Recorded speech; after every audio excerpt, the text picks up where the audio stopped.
जय हिंद। चलिए हम लोग समझते हैं ब्रॉड मैनर में veto power of the president. इससे पहले हम आपको थोड़ा सा इंट्रोडक्शन दे चुके हैं कि वीटो पावर कैसे एक्सरसाइज करते हैं हमारे प्रेसिडेंट, कौन कौन से वीटो पावर हमारे प्रेसिडेंट के पास होता है और आजकल के मॉडर्न स्टेट्स में कितने प्रकार के वीटो पावर हैं। अब हम लोग समझते हैं कि हमारे प्रेसिडेंट किस तरह वीटो पावर को एक्सरसाइज करते हैं, ठीक है, और कब कब किए हैं, और थोड़ा समझते हैं कि कौन कौन से बिल के अगेंस्ट उन्होंने वीटो पावर वो इस्तेमाल कर सकते हैं, ठीक है। इससे पहले हम आपको बताए हुए हैं, अगर आप इस वीडियो पे आ गए हैं तो पहले जाकर उसको समझ लीजिए और इससे पहले वाले क्लास को देख लीजिएगा तो आपको और अच्छे तरीके से इस क्लास को आप समझ पाएंगे, ठीक है। चलिए, तो हम आपको बता दिए कि वीटो पावर का मतलब क्या होता है, ठीक है। वीटो का ओवरऑल मतलब क्या होता है? रोकना, मना करना, किसी चीज़ को करने से ना होने देना, ठीक है। ये हम समझे। अब फिर हम थोड़ा सा समझते हैं कि आखिर वीटो पावर का कंसेप्ट है ना लाया ही क्यों गया, इसका थोड़ा वाई रखते हैं, समझते हैं। देखिए, जब भी कोई प्रोविजंस हमारे कॉन्स्टिट्यूशंस में लाया गया या रखा गया है तो उसके पीछे कुछ लॉजिक होता है। और लॉजिक क्या हो रहा है? लॉजिक क्या है यहाँ पे वीटो पावर रखने का कि गवर्नमेंट कोई भी ऐसा बिल ना पास कर दे हाल ही में, जल्दी में, है ना, हास्टी तरीके से, जो अनकॉन्स्टिट्यूशनल हो या संविधान के प्रोविज़न से क्या मैच नहीं करता हो, यानी संविधान के प्रोविजंस को ध्यान में बिना रखे हुए बना दिया गया, ऐसा कोई कानून न बना दे हमारा गवर्नमेंट, ठीक है। यानी सरकार कोई ऐसा बिल ना पास करे जो हमारे देश के सोवरेनिटी को वायलेट करे या कॉन्स्टिट्यूशन के दायरे से बाहर हो। और कई बार ऐसा भी होता है कि सरकार क्या करती है कि जब पार्लियामेंट सेशन में ना हो तो क्या करती है, ऑर्डिनेंस लाती है, ठीक है, प्रेसिडेंट के थ्रू ऑर्डिनेंस लाती है। लेकिन अब कई बार क्या होता है कि ऑर्डिनेंस तो लाया, ठीक है, वो अनफॉर्चुनेट जो समय है, अनएक्सपेक्टेड जो टाइम है, और मतलब कोई ऐसा सिचुएशन आ गया वो समय लाता है, इसलिए हमारे प्रोविजंस में वो ऑर्डिनेंस मेकिंग पावर है, उसको हम ऑलरेडी समझा चुके हैं आपको। अगर आप इंटरेस्टेड हो तो जाकर समझिएगा, उसे देखिएगा, हमारे इस चैनल पे आपको मिल जाएगा, ठीक है। तो वीटो पावर मतलब कि रखा क्यों गया, तो कई बार सरकार क्या करती है कि कोई ऐसा कानून पास करती है जो आप बोल सकते हैं कि देश के हित में कम, उस पार्टी के हित में, आप बोल सकते हैं पॉपुलर मेजॉरिटी के हित में होती है। तो ऐसे कानून को क्या करती है गवर्नमेंट, चाहती है कि जो ओपोजिशन है उससे बच के निकला जाए, और बिना मतलब डिस्कशन के, बिना उस पर सवाल किए हुए ऑपोजिशन सब पार्लियामेंट में आप प्रेजेंट करोगे तो ऑपोजिशन तो अपना मुद्दा रखेगा ना, ऑपोजिशन तो उंगली उठाएगा ही।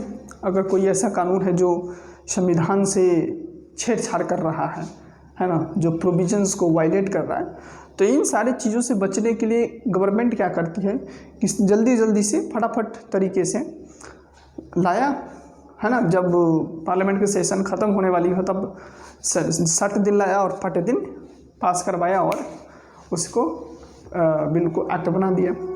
तो इन सभी चीज़ों को रोकने के लिए हमारे, अब हालांकि कितना इसको रोका जाता है ये तो खैर फ्यूचर पे निर्भर करता है, तो ये तो गवर्नमेंट पे निर्भर करता है, लेकिन इन सारे चीज़ को जो अच्छे तरीके से कंसीडर नहीं है, जो अच्छे तरीके से डिस्कस बिल्स नहीं है, जो अच्छे तरीके से आप बोल सकते हैं कि पार्लियामेंट में सही उद्देश्य के लिए लाया नहीं गया है, या आप बोल सकते हैं फिर कि जो अनकॉन्स्टिट्यूशनल बिल्स हो सकता है, इन सभी चीज़ों को रोकने के लिए हमारे कॉन्स्टिट्यूशन में वीटो पावर का कंसेप्ट रखा गया है, ठीक है। ये तो हम समझे कि क्यों रखा, ठीक है। अब समझते हैं कि कितने प्रकार के वीटो पावर होता है, ठीक है। तो ये समझ लीजिए छोटा सा, ठीक है। चलिए अब समझते हैं कि वीटो पावर कितने प्रकार के होता है। तो जैसे हम आपको बताए थे कि एब्सोल्यूट वीटो होता है एक, है ना, जो कि पूरी तरीके से मना कर दिया, ठीक है, फिर हम समझे थे क्वालिफाइड वीटो, ठीक है। तो आप क्वालिफाइड भी लिख ही देते हैं, जबकि क्वालिफाइड वीटो इंडियन प्रेसिडेंट के पास नहीं होता है, ठीक है। क्वालिफाइड वीटो भी, और 3 नंबर पे आप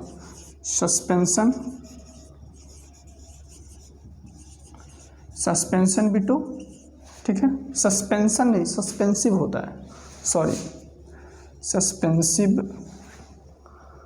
सस्पेंसिव वीटो। और 4 नंबर पे आप बोल सकिए पॉकेट वीटो, जो हमारे प्रेसिडेंट के पास होता है, ठीक है। तो इंडियन प्रेसिडेंट एक तो इसको एंजॉय करता है, और एक सस्पेंसिव वीटो को, और एक पॉकेट वीटो को, ठीक है। ये होता है हमारे प्रेसिडेंट साहब के पास, ठीक है। जो ए क्वालिफाइड वीटो है, ये होता है यूएसए के प्रेसिडेंट के पास, ठीक है। हम समझा दिए कि क्वालिफाइड वीटो का मतलब क्या होता है, यानी जो जिस मेजोरिटी से गवर्नमेंट बिल पास की है, अगर उसे हायर मेजोरिटी से गवर्नमेंट उस बिल को फिर से पास करती है तो उसे क्वालिफाइड वीटो माना जाता है, ठीक है। और अच्छे से तरीके से समझ रहा है तो इससे पहले वाला क्लास देखिएगा, है ना। फिर भी उसमें नहीं उलझ लेते हैं, फिर रिपीटिशन हो जाएगा, फ़ायदा नहीं होगा, ठीक है, आपका टाइम वेस्ट होगा। तो अब हम लोग समझते हैं एब्सोल्यूट वीटो, ठीक है। फिर हम समझे हैं कि कोई भी बिल एक्ट बनता कैसे है, यानी हमारे देश में कोई भी कानून, यानी इंडिया में कोई भी कानून बनता कैसे है, ठीक है। तो फिर हम लोग समझे थे कि ये पार्लियामेंट है, पार्लियामेंट कोई बिल पास करेगी, यानी बिल हमारा सरकार पार्लियामेंट से कोई भी बिल पास करेगी, और जब ये बिल क्या प्रेसिडेंट के पास जाएगा, ठीक है।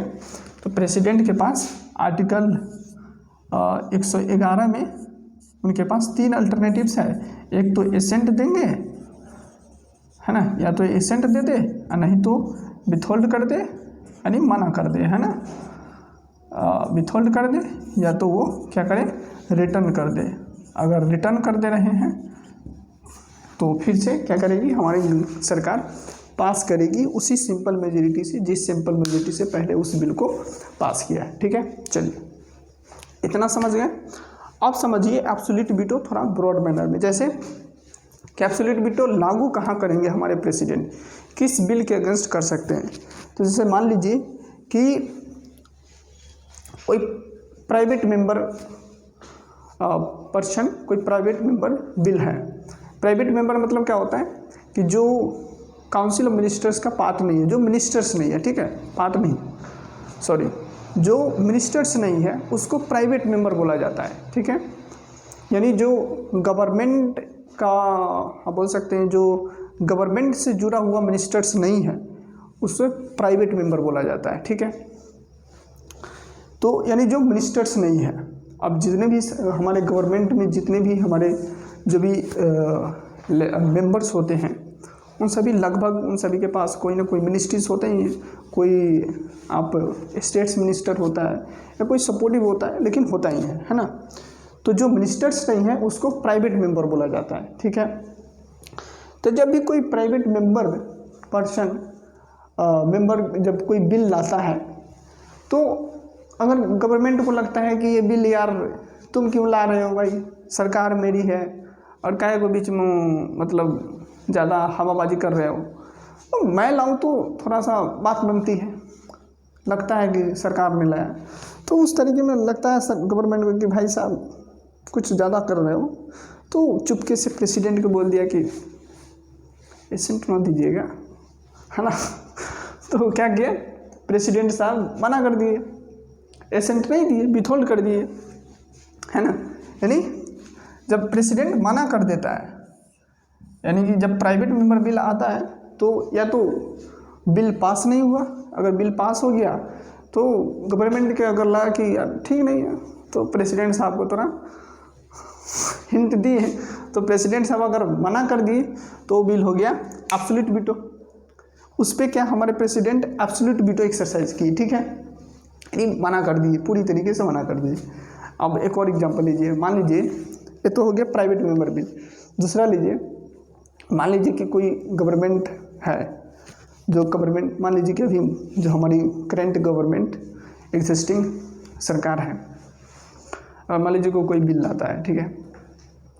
बिल लाने के बाद क्या होता है, जो कैबिनेट है, आज बिल पास किया, कल कैबिनेट भंग हो गया। कोई बिल लाया है ना, कोई बिल बनाया, कोई कानून बनाने की उनकी इच्छा जागृत हुई और वो बिल लाया पार्लियामेंट में, और फिर बिल लाने के बाद हो गया कि 1 दिन बाद 2 दिन बाद, यानी प्रेसिडेंट के कंसेंट देने से पहले, एसेंट देने से पहले गवर्नमेंट में कोई प्रॉब्लम, उनके अंदर भेद हो गया, कुछ प्रॉब्लम क्रिएट हो गए उनके आपसी में, तो क्या काउंसिल मिनिस्टर्स क्या किए, कैबिनेट भंग हो गया। अब कैबिनेट भंग हो गया तो बिल जो जिस सरकार ने पास किया था, जब वो सरकार ही नहीं रहेगा तो उसका बिल अब क्या करेगा, तो बिल भी क्या हो जाएगा, प्रेसिडेंट का एसेंट मिला ही नहीं है तो बिल भी ख़त्म हो जाएगा। तो आप कह सकते हैं कि उस बिल पर भी हमारा प्रेसिडेंट वीटो पावर इस्तेमाल किया, हालांकि कोई वीटो पावर इस्तेमाल नहीं किया, बिल खुद ही ख़त्म हो गया, लेकिन कह सकते हैं कि वहाँ भी वीटो लगा, एब्सोल्यूट वीटो लगा, ठीक है। तो एक मान लीजिए आप प्राइवेट मेंबर बिल में, है ना, प्राइवेट मेंबर बिल में, और दूसरा आप बोल सकते हैं गवर्नमेंट बिल में भी, जो गवर्नमेंट का कंसेप्ट हम बताएं, है ना, गवर्नमेंट का कंसेप्ट क्या होता है कि जो जिस गवर्नमेंट ने उस बिल को पास करवाया है वो अब गवर्नमेंट ही नहीं रहा, वही भंग हो गया। तो अब कैसे, जैसे एग्जाम्पल के लिए पुराना एग्जाम्पल है जो एम लक्ष्मीकांत में दिया गया है, जैसे कि पेप्सू एप्रोप्रिएशन बिल पास करवाया था 1954 में, उस समय नेहरू जी की गवर्नमेंट थी, 1954 में ही, हाँ 1954 में, उस समय नेहरू जी का सरकार था।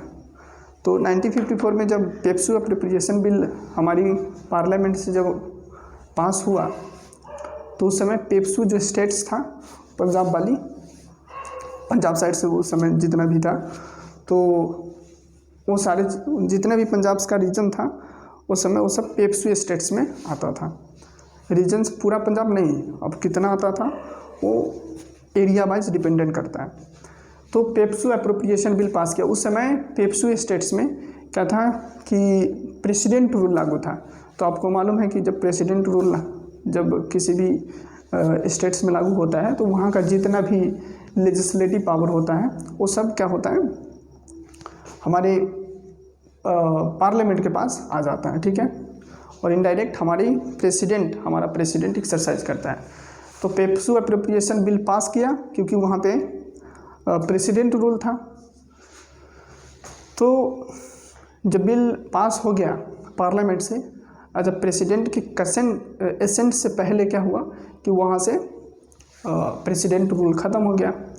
अब प्रेसिडेंट रूल ही ख़त्म हो गया तो बिल बना के, एक्ट बनाकर क्या करेगा, तो क्या होगा, एसेंट देने से पहले जब वो बिल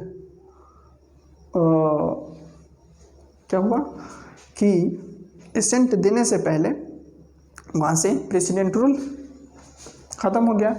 तो जो बिल पास हुआ था पार्लियामेंट से वो बिल फिर क्या रद्द हो गया, ख़त्म हो गया। तो अब प्रेसिडेंट साहब क्या ही करेंगे उस बिल को उस पेप्सू स्टेट्स में लागू करके, है ना, जिस पर्पस से बनाया गया था वो पर्पस ही जब ख़त्म हो गया अब क्या ही करेंगे, है ना। एक और एग्जांपल लीजिए, एक और एग्जांपल दिया है आपके लक्ष्मीकांत में, आर वेंकटरमन से रिलेटेड। उस समय क्या था, 1991 था, है ना, 1991 था, हाँ 1991 का एग्जांपल है। उस समय क्या था कि जो भी गवर्नमेंट थी उसने एक बिल पास किया था, salary allowances and pensions of member of parliament amendment bill act, है ना। सैलरी अलाउंसेस जो हमारे पार्लियामेंट के मेंबर्स को मिलता है उससे अमेंडमेंट बिल पास करवाया था। तो आर वेंकटरमन उस समय हमारे प्रेसिडेंट साहब थे। तो क्या हुआ कि जो काउंसिल मिनिस्टर्स था, जिस दिन वो बिल पास करवाया, ठीक है, उसका अभियान वाला क्या हुआ, भंग हो गया, सरकार ही गिर गई, ख़त्म हो गया, मेजोरिटी लूज कर गई हाउस में। अब जब बिल पास ही हो गया, अब सरकार ही नहीं रहा तो बिल को क्या करेगा। तो बिल अगर प्रेसिडेंट एसेंट भी दे देगा तो सरकार की मंसूबा को रिप्रेजेंट ही नहीं करेगा तो अब सरकार ही नहीं है, तो अब क्या करेगा बिल, है ना। तो इस तरीके से आप बोल सकते हैं कि इन सभी केसेस में एब्सोल्यूट वीटो इस्तेमाल हुआ, ठीक है। हालांकि मुझे नहीं लगता कि प्रेसिडेंट यहाँ पे कुछ किया, वो तो बिल अपने आप ख़त्म हो गया, ठीक है। तो एग्जाम्पल के लिए, समझने के लिए ऐसा तरीका है। चलिए, तो क्वालिफाइड वीटो क्या हुआ, एब्सोल्यूट वीटो क्या हुआ, ये हम लोग समझें, है ना। आप समझते हैं हम लोग सस्पेंसिव वीटो। सस्पेंसिव वीटो का मतलब क्या होता है, जैसे पहले भी हम आपको बताएं कि सरकार जब कोई भी बिल को पास करती है पार्लियामेंट से और जब प्रेसिडेंट के पास एसेंट के लिए भेजता है तो आर्टिकल 111 के तहत उनके पास 3 अल्टरनेटिव्स होता है, या तो एसेंट देंगे, नहीं तो मना कर देंगे, नहीं तो रिटर्न कर देंगे। तो यहाँ पे हमारा जब प्रेसिडेंट तीसरा अल्टरनेटिव्स यूज़ करते हैं, रिटर्न कर देते हैं, जो बिल लाया पास करवा के उसको हमारे प्रेसिडेंट रिटर्न कर दिए, ठीक है। अगर मनी बिल नहीं है तो, ठीक है। मनी बिल डिटेल में हम लोग आने वाले लेक्चर्स में, आने वाले क्लास में हम लोग अच्छे से पढ़ेंगे, ठीक है, टेंशन नहीं लेने का। तो मान लीजिए कि रिटर्न कर दिया प्रेसिडेंट, अब रिटर्न कर दिया तो गवर्नमेंट थोड़ा देर के लिए तो लगेगा कि यार क्या है, जिस व्यक्ति को मैंने अपनी सारी मेंबर्स का वोट दिलवाकर जिस व्यक्ति को प्रेसिडेंट बनाया, वो व्यक्ति आज मेरे ही बिल को नहीं पास कर रहा है, तो थोड़ा देर के लिए दुख होता होगा गवर्नमेंट को, है ना। जोक सपाट, ऐसा कुछ नहीं है, ठीक है। तो प्रेसिडेंट साहब जब रिटर्न कर देते हैं तो पार्लियामेंट के फिर क्या कर दिया हमारी सरकार, फिर से उस बिल को उसी मेजोरिटी से, जिस मेजोरिटी से पहले पास किया था, उसी मेजोरिटी से फिर उस बिल को पास करवाएगी पार्लियामेंट से और फिर प्रेसिडेंट के पास भेजेगा। अब प्रेसिडेंट साहब का कोई मन मुताबिक काम नहीं चलेगा, है ना, अब देना ही पड़ेगा। तो हमारा कॉन्स्टिट्यूशन बोलता है कि रीपासेस जब बिल होगा तो प्रेसिडेंट के ऊपर ऑब्लिगेशन हो जाएगा, है ना, उनको देना ही पड़ेगा, कोई दूसरा तरीका नहीं है, ठीक है। तो बस सस्पेंसिव वीटो इतना ही हुआ, है ना, यानी कुछ समय के लिए सस्पेंस में डाल दिए गवर्नमेंट को, ठीक है। चलिए अब समझते हैं हम लोग, अब समझते हैं पॉकेट वीटो, ठीक है। तो सस्पेंसिव वीटो हम लोग समझे, अब समझते हैं पॉकेट वीटो। पॉकेट वीटो में क्या होता है, जैसे आपको नाम से समझ में आ रहा है कि पॉकेट में रख लिए होंगे प्रेसिडेंट साहब, तो पॉकेट वीटो नाम पड़ गया होगा, लेकिन ऐसा नहीं है, पॉकेट में नहीं रख लेते हैं।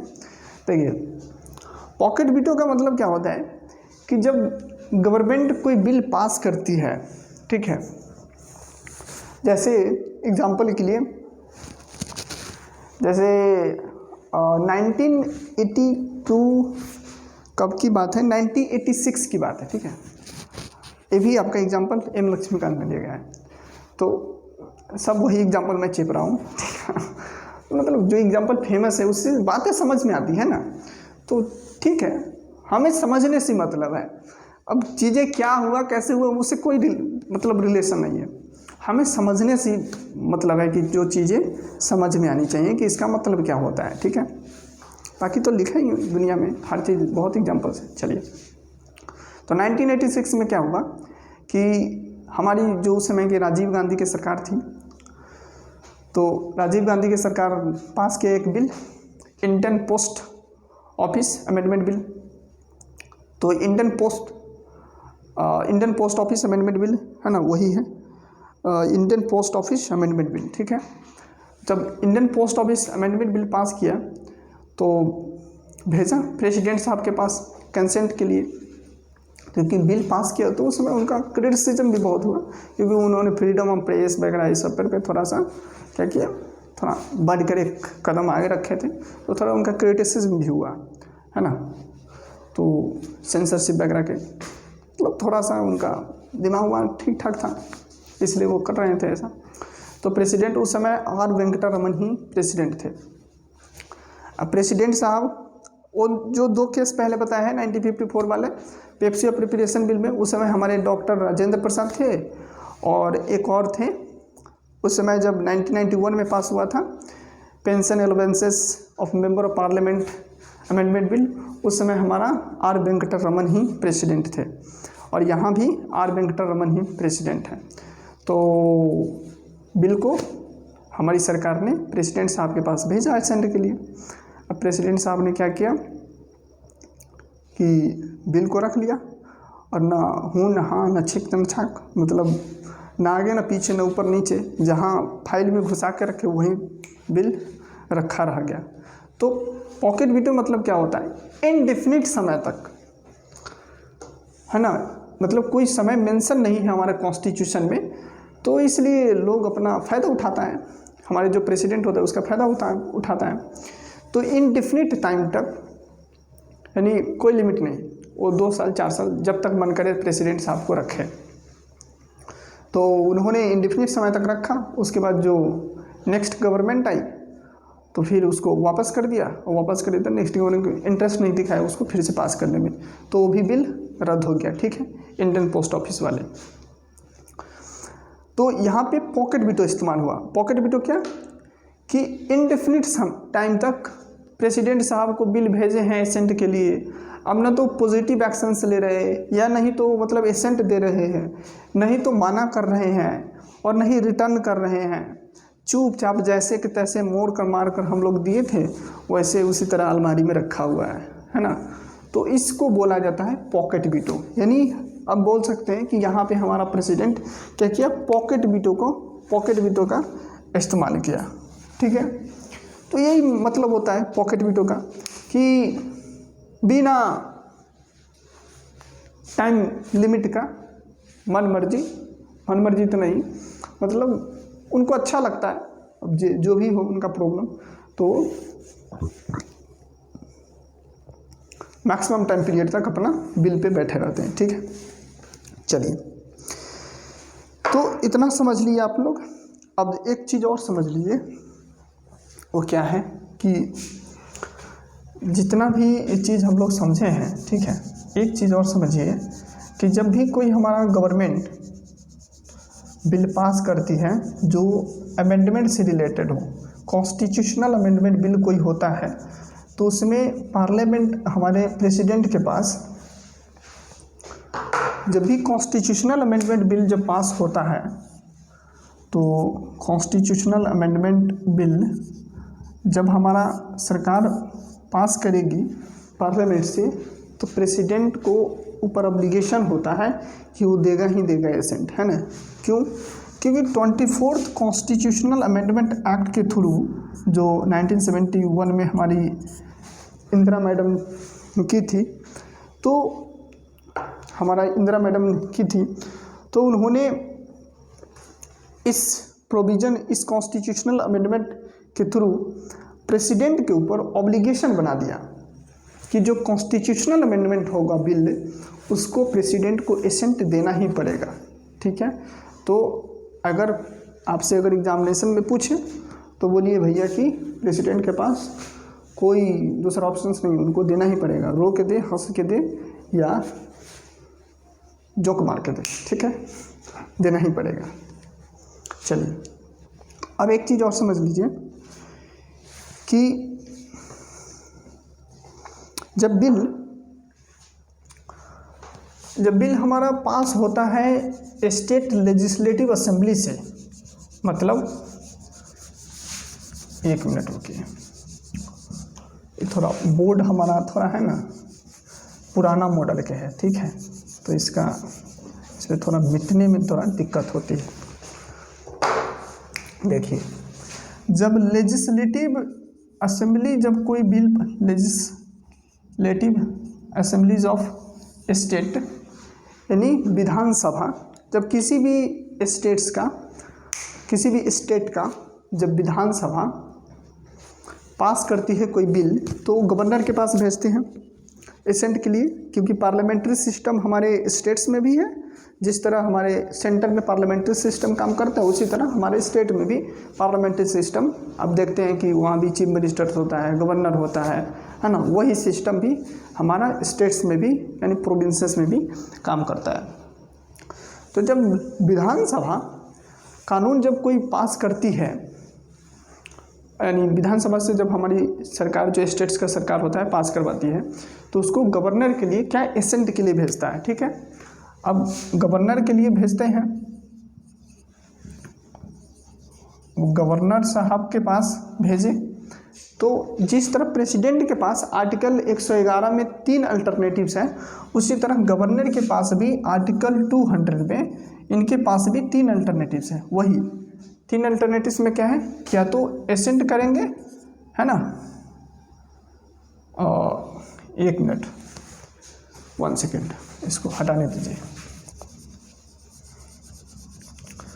तो गवर्नर साहब क्या करेंगे, या तो उसको एसेंट देंगे यानी सहमति अपना दे देंगे, और नहीं तो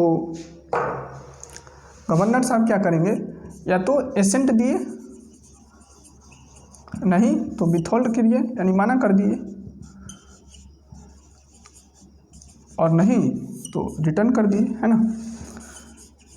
अब थोड़ा इसको समझ लीजिए, आसान है, बहुत सिंपल है, ठीक है। बस जैसे प्रेसिडेंट काम करता है उसी तरह यहाँ भी है। बस आर्टिकल 200 है यहाँ पे। आर्टिकल 200 ऑफ इंडियन कॉन्स्टिट्यूशन बात करता है इन 3 अल्टरनेटिव्स के बारे में।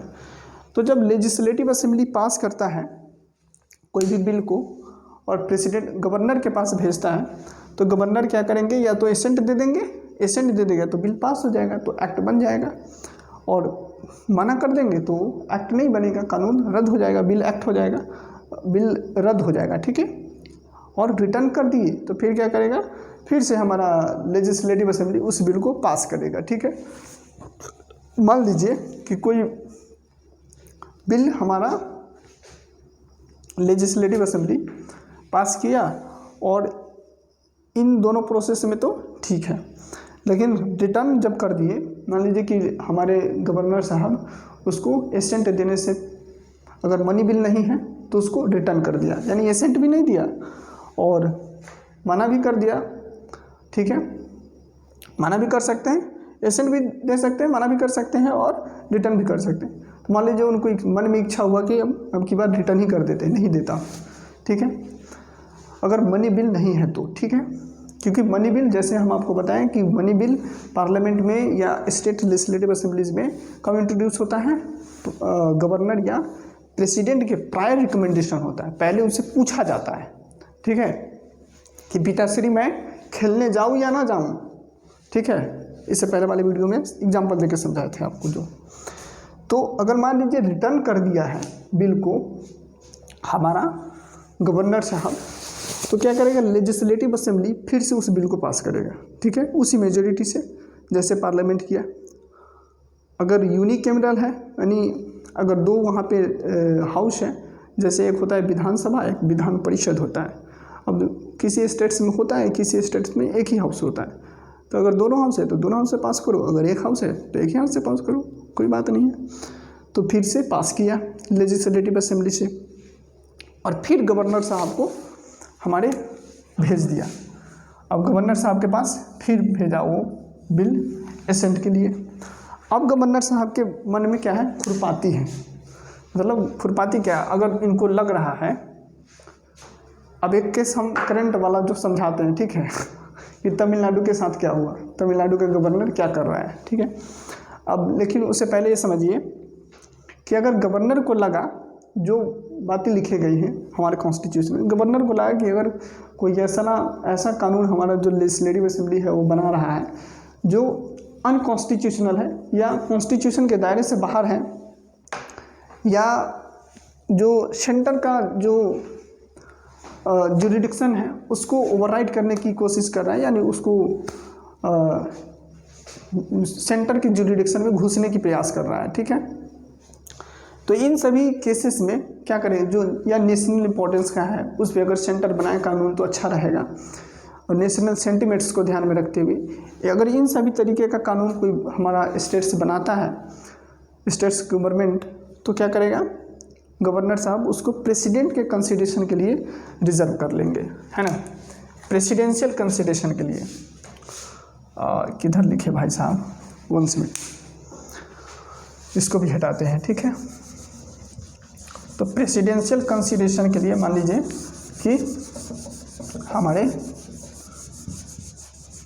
गवर्नर साहब उस कानून को रख लिए। हाँ सॉरी, जो यहाँ आर्टिकल 200 है ना, एक गवर्नर को 4 अल्टरनेटिव्स देता है, ठीक है, 4 अल्टरनेटिव्स देता है। और वो अल्टरनेटिव्स क्या है कि एक तो एसेंट दे देंगे, एक विथहोल्ड कर देंगे, एक रिटर्न कर देंगे, और एक या तो प्रेसिडेंशियल कंसिडरेशन के लिए रख लेंगे, यानी रिजर्व कर लेंगे बिल, ठीक है। अब मान लीजिए कि गवर्नर साहब क्या किए, चौथा अपना जो उनके पास अल्टरनेटिव्स हैं उसको प्रेसिडेंट के कंसिडरेशन के लिए, है ना, रख लिए, बिल को रिजर्व कर लिए, है ना, प्रेसिडेंशियल कंसिडरेशन, ठीक है। मान लीजिए कि प्रेसिडेंट के कंसिडरेशन के लिए वो बिल हमारा गवर्नर रख लिया, तो अब गवर्नर के पास जो उस बिल से रिलेटेड पावर था वो अब गवर्नर का काम ख़त्म, ठीक है। अब गवर्नर का इस बिल में कोई रोल नहीं है। अब अगर रिजर्व कर लिया तो अब यहाँ पे क्या क्या पिक्चर में हमारे प्रेसिडेंट आ गए। अब हमारा कॉन्स्टिट्यूशन का आर्टिकल जो 201 है, जैसे वहाँ 200 है, यहाँ 201 है, ठीक है। तो 201 बात करता है कि प्रेसिडेंट के पास अब 3 अल्टरनेटिव्स है। जैसे वहाँ पे गवर्नर के पास 4 अल्टरनेटिव्स था, यहाँ भी प्रेसिडेंट के पास क्या है, 3 अल्टरनेटिव्स है। और वो क्या है, पहला कि या तो एसेंट दे दे, वही वाली कहानी, या तो एसेंट दे दो भाई, नहीं तो उसे मना कर दो, है ना, विथहोल्ड करो, या उसको क्या करो, रिटर्न करो, ठीक है। तो आर्टिकल 201 बात करता है किस बिल के लिए, जो प्रेसिडेंशियल कंसिडरेशन के लिए हमारा गवर्नर साहब बिल को रिजर्व कर रखे हैं प्रेसिडेंट के कंसिडरेशन के लिए। तो जब वो बिल ट्रांसफ़र करते हैं प्रेसिडेंट को कंसीडर करने के लिए, तो प्रेसिडेंट के पास आर्टिकल 200 के अंदर 201 के अंदर उनके पास 3 अल्टरनेटिव्स हैं। या तो एसेंट दे देंगे, या तो एसेंट दे देंगे उस बिल को, या तो मना कर देंगे, और या तो फिर से रिटर्न कर दिए, ठीक है। तो हमारा कॉन्स्टिट्यूशन का आर्टिकल 201 ये बात करता है। अब मान लीजिए कि प्रेसिडेंट साहब को अच्छा लगा तो एसेंट कर दिए, नहीं अच्छा लगा तो मना कर दिए, ठीक है।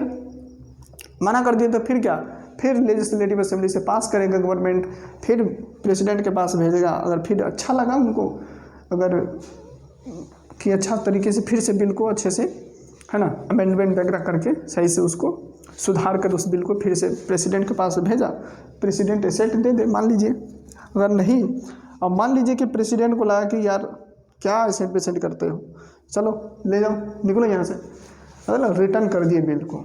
अब रिटर्न कर दिए तो फिर लेजिस्लेटिव असेंबली क्या करेगा, उस बिल को पास करेगा, ठीक है।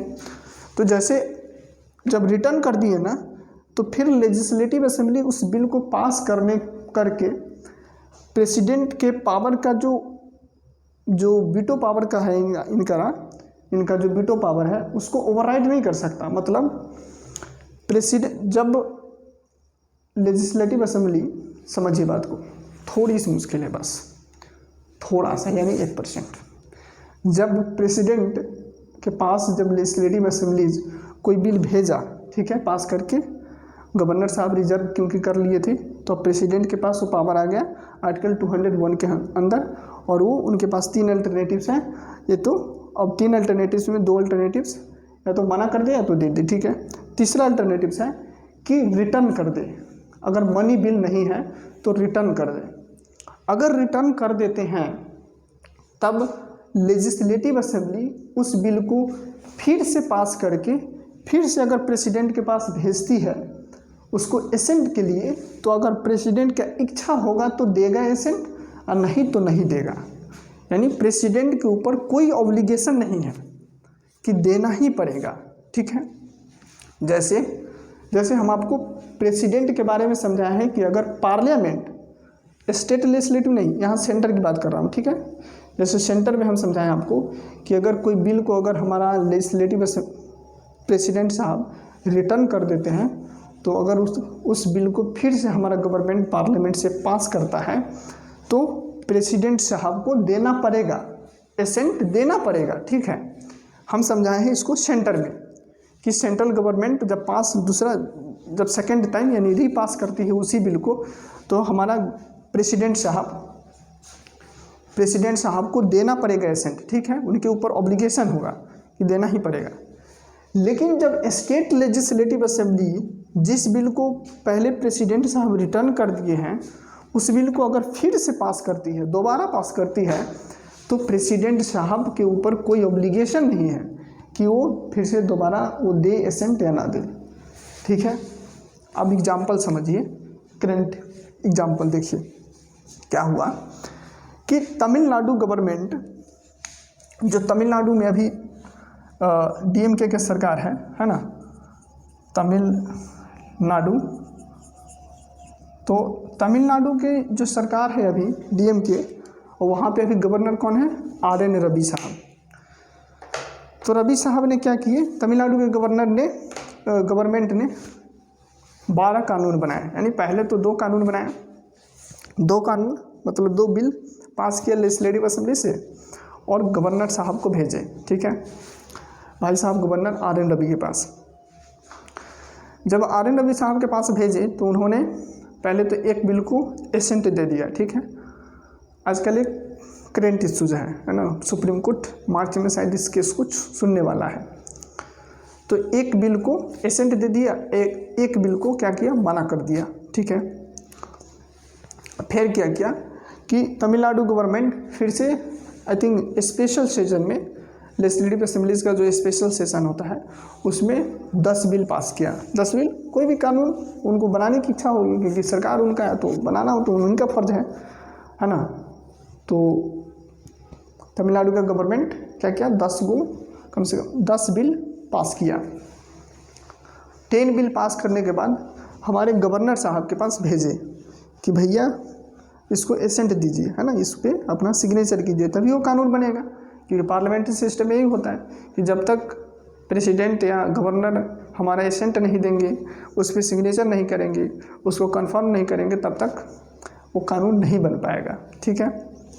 तो हमारे गवर्नर साहब क्या किए कि बहुत दिन तक, लगभग 2020 में पास किए थे, उन्होंने बिल को भेजा था गवर्नर को, आर.एन. रवि साहब को, और अभी 2023 में उन्होंने पिटीशन फाइल किया। तो कुछ जब सुप्रीम कोर्ट में शायद पिटीशन फाइल किया तब उन्होंने कुछ बिल को वापस कर दिया, कुछ को कंसेंट दे दिया और कुछ को फिर प्रेसिडेंट के पास।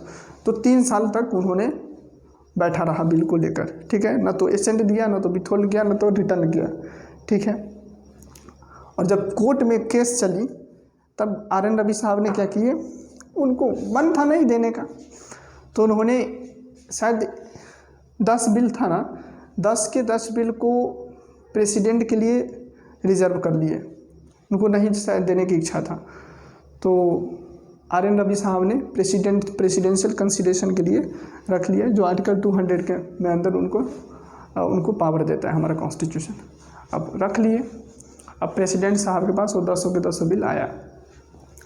अब यहाँ पे आया तो प्रेसिडेंट साहब भी शायद 1-2 बिल को कंसेंट दिए और बाकी बिल को क्या किए, उन्होंने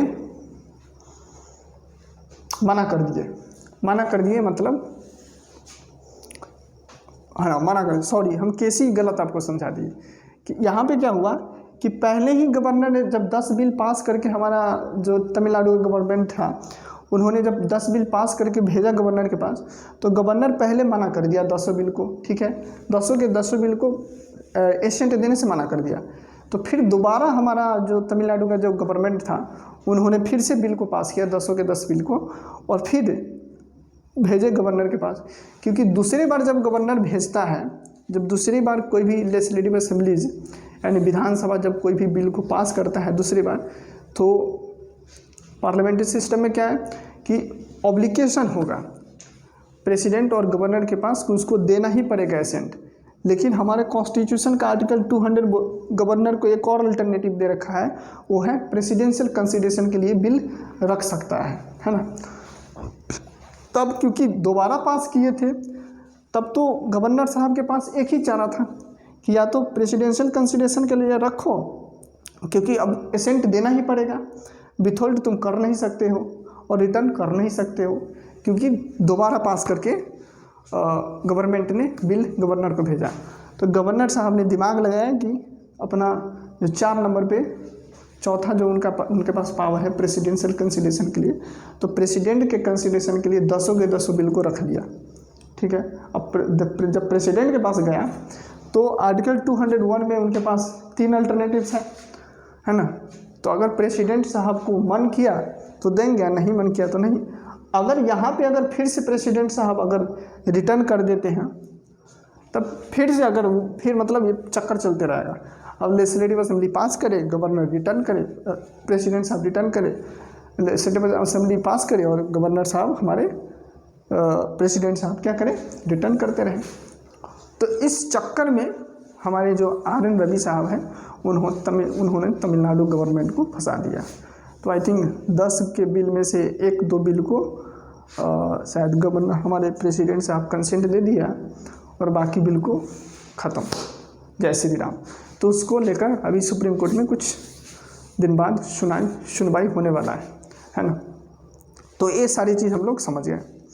वीटो पावर कैसे एक्सरसाइज होता है, ठीक है, विथहोल्ड करने का क्या तरीका है, ठीक है। बाकी कौन सी बिल के साथ कौन से एक्ट कौन सी बिल के साथ कौन सी वीटो पावर इस्तेमाल होगा ये भी हम लोग समझें।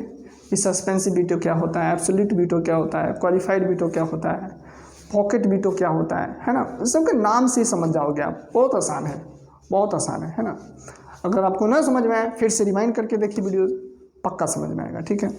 हम समझाने का बहुत प्रयास किए हैं, बाकी ये तो आपके ऊपर निर्भर करता है कि आप कितना इस लेक्चर को एंजॉय कर पाते हैं, ठीक है। बाकी फिर हम लोग नेक्स्ट क्लास में मिलते हैं और कोई और प्रोविजंस इनसे आगे जो अब हम लोग का लेक्चर आएगा गवर्नर के ऊपर। तो हम लोग समझेंगे गवर्नर को ब्रॉड मैनर में, जैसे पहले प्रेसिडेंट को समझे, फिर वाइस प्रेसिडेंट को समझे और अब हम लोग समझेंगे गवर्नर को, ठीक है। तो चलिए हम फिर से आपसे मिलते हैं अगले लेक्चर में। तब तक के लिए मस्त रहिए, स्वस्थ रहिए, बिंदास रहिए और पढ़ते रहिए। तब तक के लिए थैंक यू, बाय बाय।